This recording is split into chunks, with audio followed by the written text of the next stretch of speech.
Hello and welcome to another episode of Create the Edge. And today we have with us two esteemed TEDx speakers from our networks, amazing women who are here with us all the way from Switzerland and from the UK. Now, you might be wondering, Ruqya Khan, she is actually based out of the UAE. How is she actually in the UK? Well, she's actually traveling there on business at this present moment. And because unfortunately the UAE doesn't allow any kind of Zoom recording, so we actually took this opportunity to actually bring her on board to discuss her insights with our entire networks. And it's also a pleasure to have on board with us Dr. Ruby from Switzerland. Now, just to give a very brief introduction, Dr. Ruby, she's a TEDx award-winning speaker. She's the founder president of Ray Academy Switzerland and an emotional intelligence trainer. She's an innovative academician who teaches HR and luxury in private universities in Switzerland. And Ruqya, or RK, as she is known, she's a smile strategist, a life coach. She is also a TEDx speaker whose mission is to build within her tribe effective communication skills, better relationships, and a growth mindset. So thank you so much, both Ruqya and Ruby. It's such a pleasure to have you both with us. And we thank you for the opportunity and for your time today. Thank you. So without further ado, I'm actually going to go to Dr. Ruby to actually tell us a little bit more regarding, who's the person behind the persona? Tell us something that we ideally wouldn't be able to guess about yourself and which your network might not know as well. Tell us a little bit about who the person behind Dr. Ruby Bakshi is. Hello, everyone. It's a pleasure to be with you guys and sharing the platform with the people that I admire so much. Your talks, Thank your you. shows. So yes, the persona, which I think none of the people know, is everyone knows me as an international speaker, as a professor talking. But I guess no one knows that this girl used to be a very timid girl once upon a time.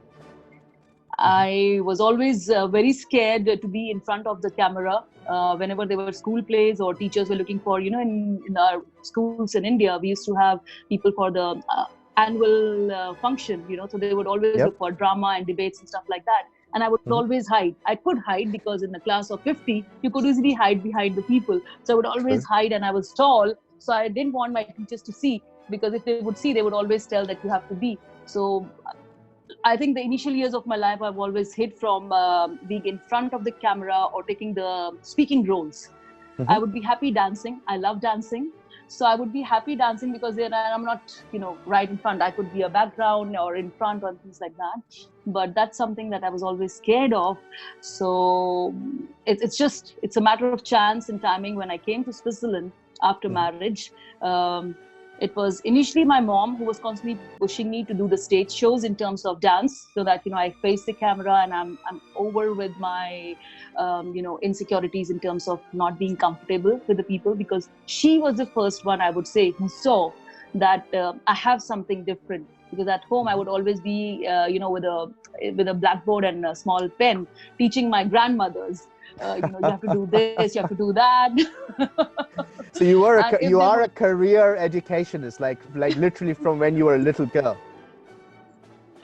Right when I was a little girl, I was teaching my grandmother at home, and if she wouldn't answer, I would tell her, you have to. When you grow older, it will help you.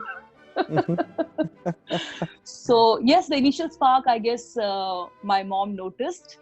And thereafter, after my marriage, it was my husband who pushed me in terms of, joining networks where I would be more comfortable speaking up. Because as I told you, I was a very shy person, even though I love teaching.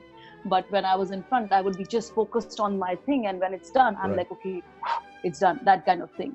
So he pushed me in the networks where I was comfortable, especially in Switzerland with French. Coming from India, I thought I'm totally lost with the language. So I guess these two people were highly instrumental in, in polishing a shy person beyond the horizon and actually utilizing the thing, or actually utilizing my dream, which I always had in terms of speaking, but speaking only in front of my bathroom mirror. not in front of a live audience.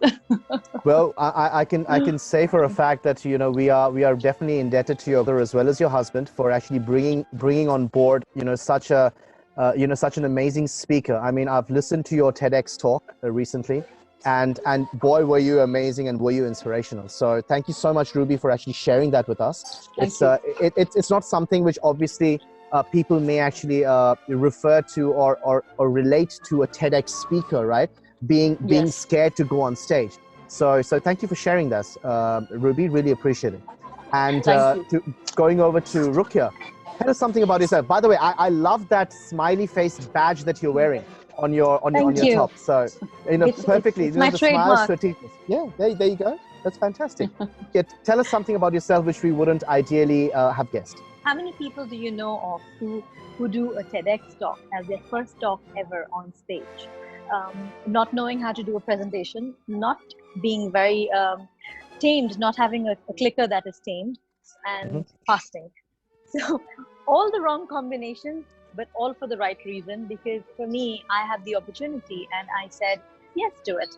I had two choices. Either I prepare myself for it and wait for another opportunity to come along, or just trust my story and go for it, which I did.